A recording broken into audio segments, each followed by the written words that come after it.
popped up in my head one day, and I was just kind of messing around with the order of sad, mad, hot, blue, and it didn't take long to realize that was the, bless you, that was the.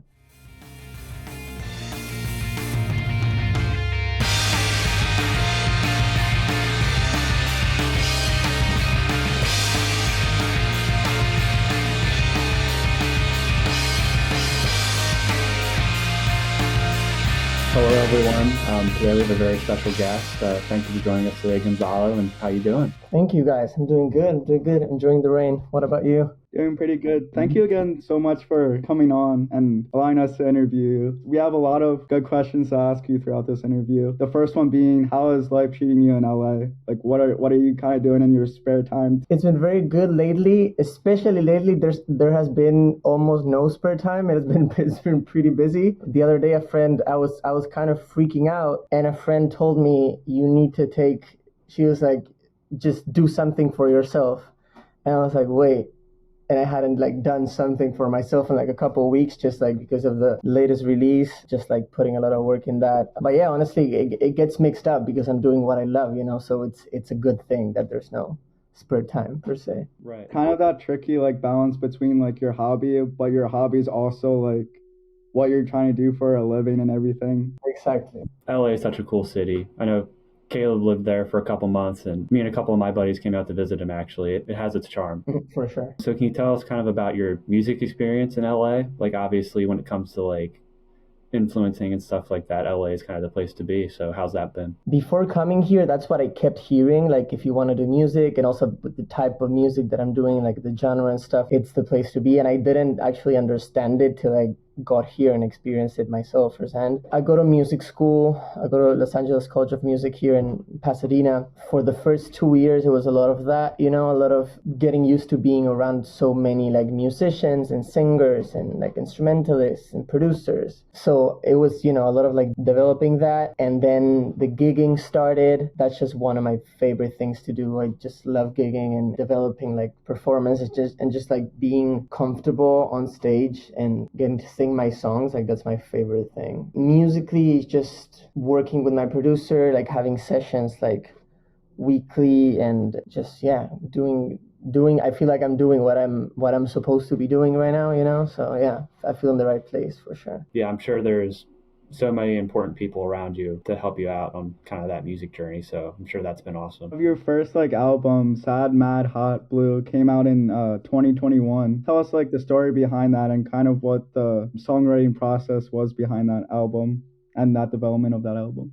Yeah, so it's actually a pretty funny story, because I started writing the 4 songs on that EP. I was just writing. I didn't know that it was going to become a project. I didn't even have a producer in mind. I had never worked with anyone before. It was just me and my piano in my hometown, And during the pandemic in 2020, I started doing YouTube, and I was posting weekly covers, and I was doing TikTok, and I was obsessed with it, and just posting 2 videos a day on TikTok, and just really being committed to it. When I started YouTube, this producer, Joel Luna, he's the producer of the whole project.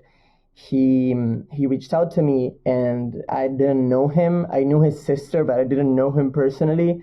And turns out he was actually from my hometown as well, but he lived in Buenos Aires, which is 300 miles away from my hometown, pretty far. And it started with one song. We started working using Discord, and just me sending him notes and trying to understand the production process, because it was something super new to me. It was kind of I don't know who asked who first, but it was kind of we realized we were on the same page about wanting to work together on more than one song, and then it just organically turned into a project. It turned into the EP. Luckily, there was no pressure on that particular project. I was experimenting, the 4 songs are super different, even though the pop is always in me. It's just the 4 of them are super different. I wouldn't say there's a sound to it. I don't know, but at least to myself, it's just the songs are super different. So yeah, it was a pretty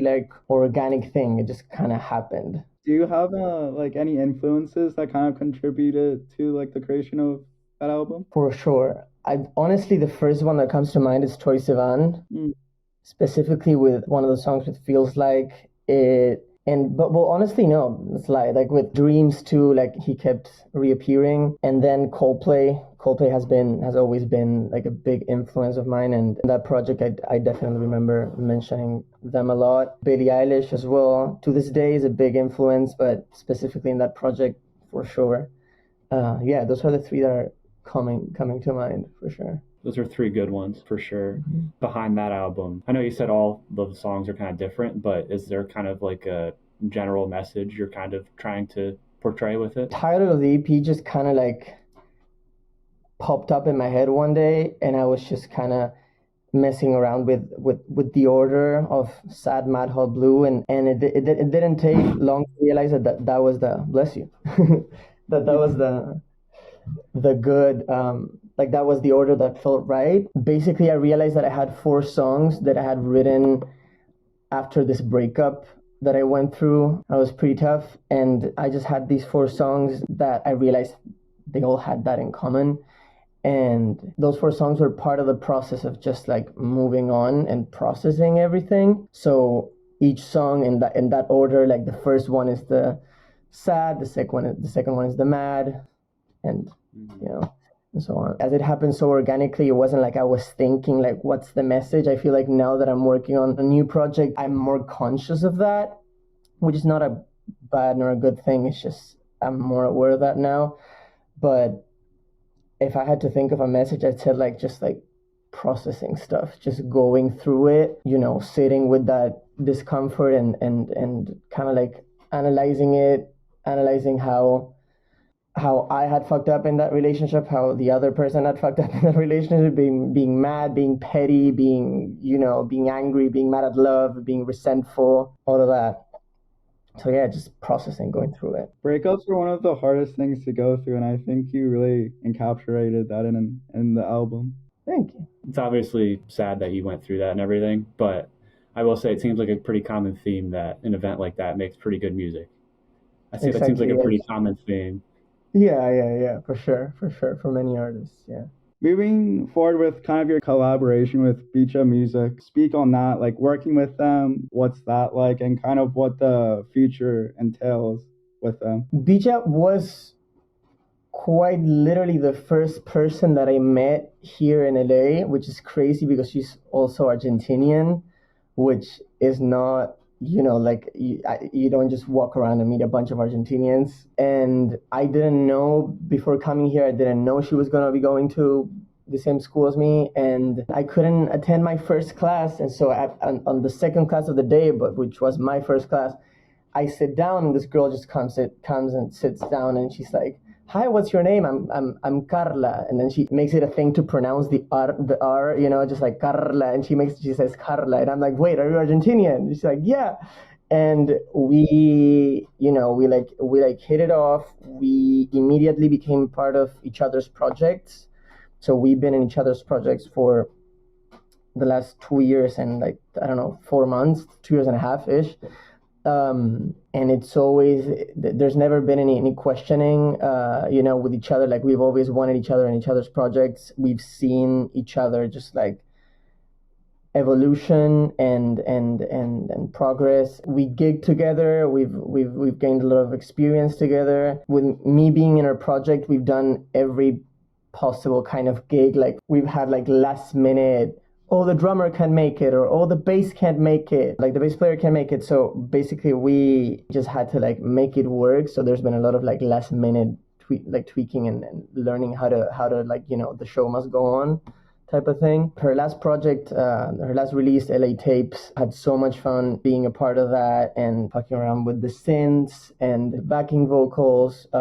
Before coming here, I didn't consider myself like a pianist or like a keyboardist, because I had always done it for myself, and then doing it for more people, and with Peachey doing it consistently, it developed that in me. And I know that it was similar to her when it comes to her guitar playing. And yeah, for the time being, like I feel like we're gonna be in each other's projects as much as we can, as long as life lets us. And yeah, we both enjoy it a lot. And even though we're both busy, we're both like, obviously we have our own priorities separately, but we always manage to just like be there for rehearsals and be there for each other personally too, because she's one of my best friends, and it's a very good professional and personal relationship with Peachey for sure. It's definitely good to have somebody like that. So you keep kind of bringing up some of like the gigs you do. So like what are some of the cool places that you've kind of performed at, and then like, what's your kind of like range that you've gone so far? Well, honestly, I've performed a lot in the Hotel Cafe. I don't have like I'd say like a big range, because that's been a place that I've just like consistently been able to book. I feel very lucky because it's a great venue. It has a great sound. Lucas Flood, he's the person that used to organized this event called Writer's Block. A few months ago, it stopped existing, basically, and now he's running this event called Not Another Showcase, and actually played that event in February. So no, yeah, this month.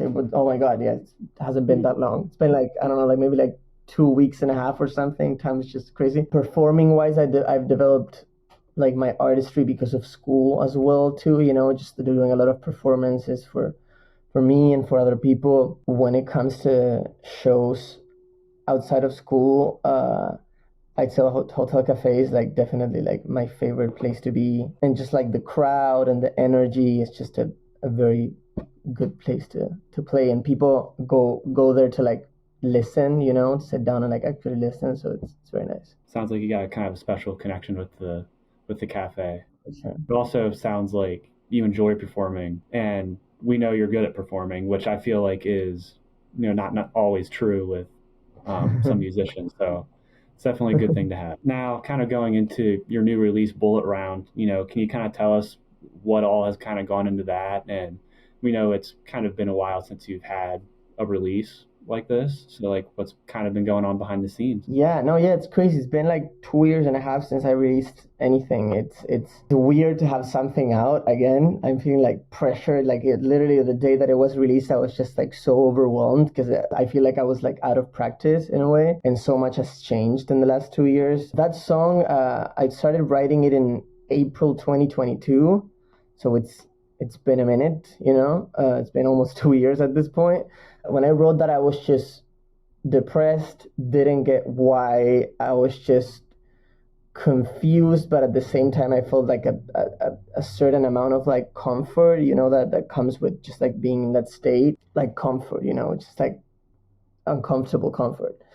The chorus just came out. It was pretty like easy to write, but then when it came to the verses, I just had to keep going at it and going at it and going at it till it made sense. And once it made sense, it definitely had made sense. Like it clicked. I had to like, get there. I'm so happy that it's finally released, because for my band as well, we play that song live like so much, and rehearse it so much, and develop like these like tiny details, and like making sure we like nail the tempo, and making sure that we nail the energy, and that we nail the little guitar parts and the little bass parts and little drum parts, just everything, and the harmonies, like everything was like super like specifically like placed. We started working on the song January 2023, like production with Javier Cruces. He's the producer of the song. We put like so much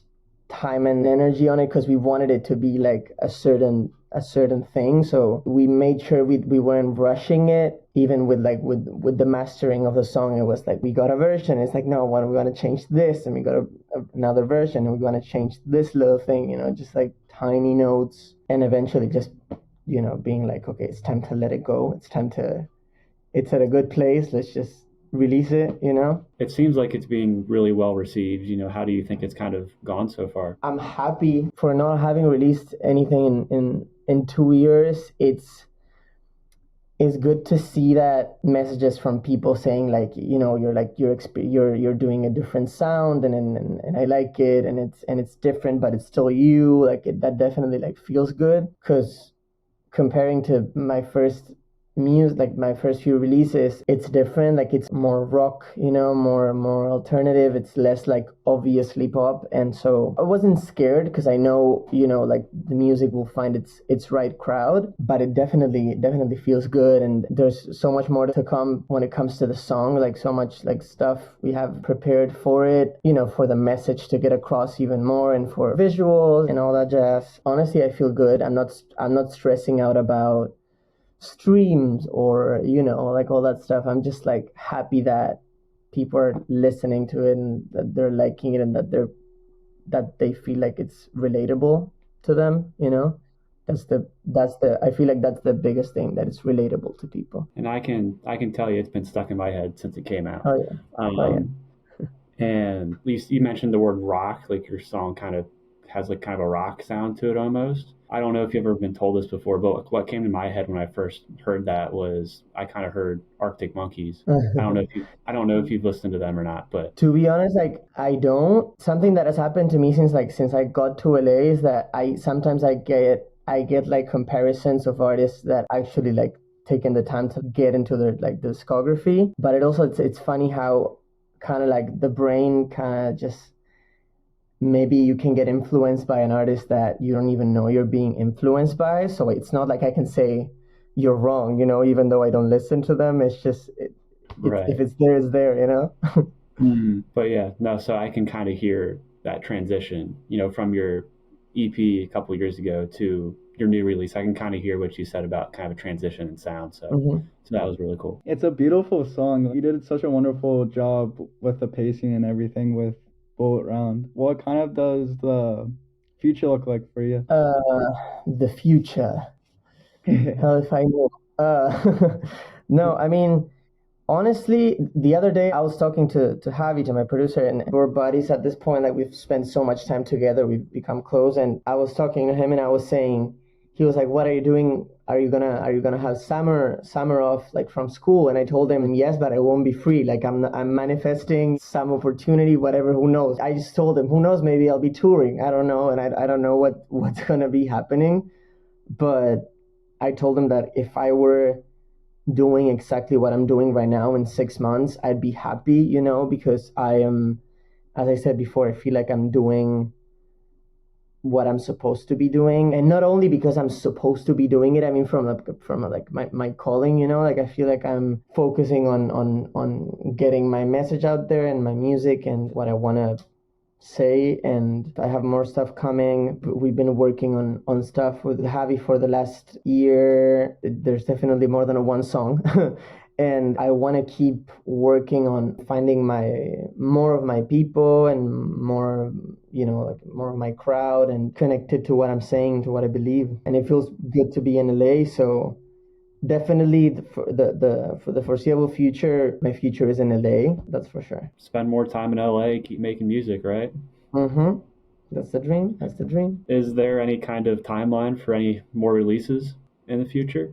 Any idea? I'm figuring that out as we speak. Some pros and cons to not having a set team. I definitely have people around me who help me and who believe in my shit, which is the best. But at the end of the day, I'm the one who makes the final decisions. So I'm trying to feel that out. But I definitely don't want to wait too long. I'm not going to wait 2 months to release another song because I want to keep this momentum, and I want to, after 2 years not releasing, the people that stood by me, I don't want to keep them waiting for too long. That's for sure. We'll for sure be on the lookout for those songs. We're looking forward to it. Most definitely. Thank you so much for coming on, and we're looking out, like Logan said, looking out for more music and for more what's to come with you. But yeah, thank you again so much for coming on. Do you have any socials that you want to plug? First thing, Spotify. Getting follows on Spotify is always good. So just like my artist name, Gonzalo Martin, you can, it's always good. And then, TikTok and Instagram, I have the same ad. It's just Gonzalo X Martin. So yeah, that's it. And just we'll make sure to put those on the screen and everything. We'll get those done for you. And we'll get that done. Thank you again. Thank you so much, guys. Thank you so much.